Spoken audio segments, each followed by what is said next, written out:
বালিজুইত ভয়ঙ্কৰ পথ দুৰ্ঘটনাত তীব্ৰবেগী ৰোড ভৰ্তি ট্ৰাকে মহতিয়াই নিলে তিনিখনকৈ দোকান। চতিয়া আৰক্ষী থানাৰ অন্তৰ্গত বালিজুৰি হাতীপতি গেটত নিশা সংঘটিত হয় এক ভয়ঙ্কৰ পথ দুৰ্ঘটনা। অঞ্চলটোৰ বালিজুৰি হাতীপতি গেটত ES01 KC5321 নম্বৰ তীব্ৰবেগী এখন ৰোড ভৰ্তি ট্ৰাকে তিনিখনতকৈও অধিক দোকান মহতিয়াই নিয়াৰ ফলত সম্পূৰ্ণৰূপে বিধ্বস্ত হয় দোকানসমূহ। নিশা সংঘটিত হোৱা এই ভয়ঙ্কৰ পথ দুৰ্ঘটনাত দোকান ঘৰসমূহ ভাঙি প্ৰায় কেইবা লক্ষাধিক টকাৰ সা সম্পত্তি নষ্ট কৰাৰ অভিযোগ উত্থাপিত হৈছে। ভয়ঙ্কৰ পথ দুৰ্ঘটনাটোত দোকানীসকলৰ কথপিহে প্ৰাণ ৰক্ষা পৰে আৰু কোনো লোক হতাহত হোৱা নাই বুলিও জানিব পৰা গৈছে। ট্ৰাকৰ চালক আৰু হেণ্ডিমেন দুৰ্ঘটনা সংঘটিত কৰি গাড়ী এৰি পলায়ন কৰে। ঘটনাস্থলীত ইটাখোলা আৰক্ষী উপস্থিত হৈ ঘটনা সন্দৰ্ভত তদন্ত আৰম্ভ কৰিছে। আমাৰ চতিয়া থানা অন্তৰ্গত আমাৰ ইটাখোলা আৰক্ষী চকীৰ অন্তৰ্গত এই অৰুণাচল আৰ অসমৰ সীমান্তবর্তী অঞ্চল হাতীপতি গেট ইয়াত সন্ধিয়া অলপ সময় আগতে গাড়ী এখন লোহারে ভর্তি গাড়ী এখন ট্রাক 10 টকীয়া গাড়ী এখন আহিছে।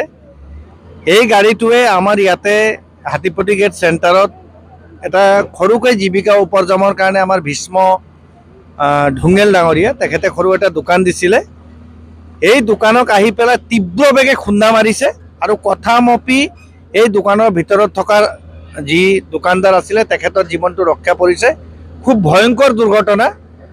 আমি ভগৱানক আমি ধন্যবাদ জনাইছোঁ যে কোনো হতাহতি হোৱা নাই, কিন্তু কমেও তেখেতৰ 10-15 লাখ টকাৰ সা সম্পত্তিৰ নোকচান হৈছে। আমি ভাবিছোঁ যে ড্ৰাইভাৰ যিজন আছিলে তেখেত আৱক্ষ নিচাভক্ত হ'ব লাগে, কাৰণ এনেকা এটা ৰাস্তাত সন্ধিয়া ভাগত লাইটৰ পোহৰত এনেকা ধৰণৰ দুৰ্ঘটনা হোৱাটো আমি কাম্য নকৰোঁ। গতিকে আমি আৰক্ষী প্ৰশাসনক জনাইছোঁ যে দোষীক কঠোৰ শাস্তি দিব লাগে আৰু যি ক্ষতিপূৰণ হৈছে এই ক্ষতিপূৰণটো এই মানে ভুক্তভোগী যি দোকানী আছে তেখেতে বহুত কষ্ট কৰি এটা জীৱিকা উপাৰ্জনৰ থলী হিচাপে লৈছিলে। আজি তেখেত ধ্বংস হ'ব লগা হৈছে যে এজন ড্ৰাইভাৰৰ ভুলৰ কাৰণে আজি এটা বনাই থকা দোকানত আহি পেলাই ইমান তীব্ৰ বেগেৰে খুন্দা মাৰাটো আমাৰ ৰাইজে কিন্তু ভালদৰে ল'ব পৰা নাই। অৱশ্যে তেখেত নিচাভক্ত অৱস্থাত আছিলে আৰু আমি প্ৰশাসনক জনাইছোঁ যে কঠোৰ শাস্তি প্ৰদান কৰিব লাগে আৰু এই ভুক্তভোগী যিজন সৰু দোকানী আছে তেখেতৰ যি ক্ষতিপূৰণ হৈছে এইটো তেখেতে পাব লাগে। আমি ৰাইজৰ হৈ এইটো আহ্বান জনাইছোঁ। গাড়ীটো গুৱাহাটীৰ ৰেজিষ্ট্ৰেশ্যনত আমি পাইছোঁ, গুৱাহাটী ৰেজিষ্ট্ৰেশ্যন আৰু সম্পূৰ্ণ ৰডেৰে মানে ভৰ্তি হৈ আছে গাড়ীখন।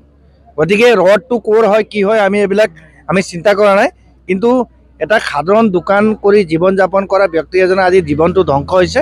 আমি ৰাইজৰ ফালৰ পৰা আৰক্ষী প্ৰশাসনক অনুৰোধ জনাইছোঁ, অসম চৰকাৰক আমি অনুৰোধ জনাইছোঁ যে এনেধৰণৰ ঘটনা ৰোধ হ'ব লাগে আৰু এই যিজন ভুক্তভোগী তেখেতে ক্ষতিপূৰণ পাব লাগে। ধন্যবাদ। ঘটনাটো মইতো দোকানৰ ভিতৰত আছিলোঁ, মই এই হোটেলখনৰ ভিতৰত, তাতে মই চাটাৰ লগাই মেলি ভিতৰত আৰু কিছুমান কাম থাকে মোৰ, সেইখিনি সামৰি সৈতে যাম বুলি ওলাই বন্ধ কৰিছিলোঁ। পিছফালৰ পৰা লগ কৰি যাওঁ, তেনেকুৱা অৱস্থাত ফট কৰি মাৰাত মই পিছফালে ওলাই দৌৰ মাৰিলোঁ। মই আগফালে যাই আহিবলৈ ক্ষমতা নহ'ল। ঘূৰি আহি দেখিছোঁ যে মোৰ পূৰা আগফালে ভাঙি ওলাই গ'ল। এনেকুৱা দেখাত মই মানে জানটো নিজে বচাই ওলাই গৈছোঁ আৰু মই কি হৈছে চোৱা নাই পিছফালে ঘূৰি।